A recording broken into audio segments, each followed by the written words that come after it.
பாபு மேகா காதல் கதை எழுதி வாசிப்பது சுகி. பாகம் 2 மீண்டும் பாபுவை சந்திக்கும் மேகா வீட்டை சுற்றி பார்ப்பதும் வீட்டிற்கு வருவதாக உறுதியளித்ததும். வழக்கமாக அட்வான்ஸ் தொகையை எவ்வளவு வாங்கினாலும் சாமி படத்திற்கு முன் வைப்பான் பாபு. இந்த முறை அவன் நெஞ்சில் பதித்து கொண்டான். அத்துடன் வேலைக்கு சென்றான் பாபு. வெள்ளிக்கிழமைக்காக காத்து கொண்டிருந்தான். பொழுது சாய்ந்தது. வழக்கமான பணியை முடித்துவிட்டு வீடு திரும்பினான் பாபு. அவள் நினைவுடன் இருந்த பாபு தொலைபேசியில் அவளை தொடர்பு கொள்ள நினைத்தான். அவன் நேரம் மேகா அழைப்பை ஏற்கவில்லை.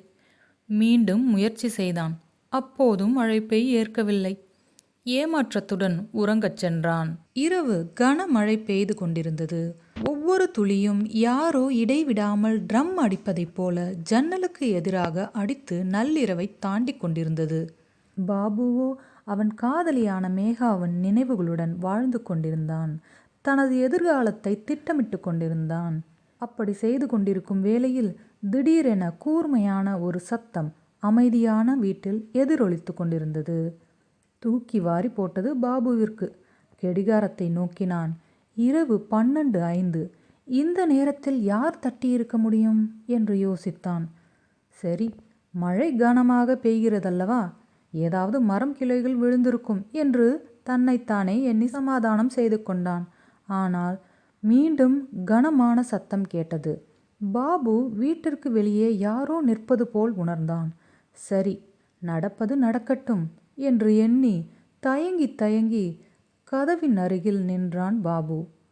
ஜன்னல் கண்ணாடி வழியாக பார்க்கும் பொழுது ஏதோ ஒரு பழக்கமான உருவத்தை பார்த்தது போல் இருந்தது பாபுவிற்கு. மனதில் தைரியத்தை வர வைத்து கொண்டு கதவை திறந்தான் பாபு. அதிர்ச்சி அடைந்தான்.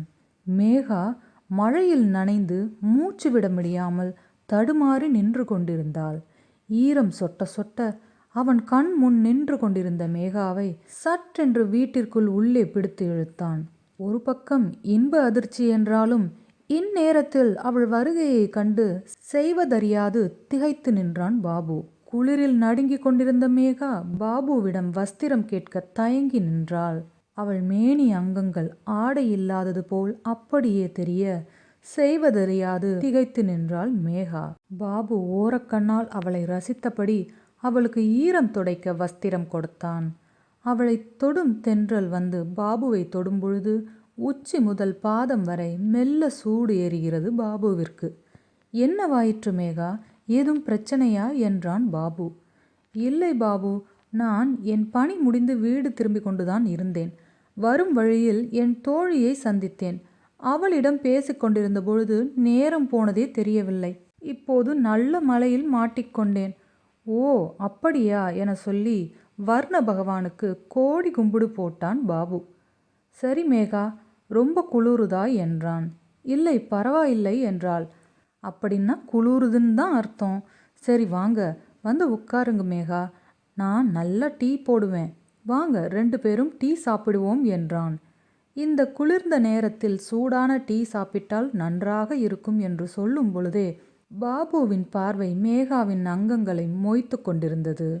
மேகா ஜன்னல் வழியாக பார்த்துவிட்டு மழை இப்போதைக்கு விடாது போல் உள்ளது என்று எண்ணி, சரி பாபு, உங்கள் கையால் டீ சாப்பிட வேண்டும் என்று எனக்கு குடுப்பினை உள்ளது என்றதும் பாபு, ஐயோ, அந்த அளவிற்கு நான் பெரிய ஆள் ஒன்றும் இல்லை என வெட்கப்பட்டு சொன்னான்.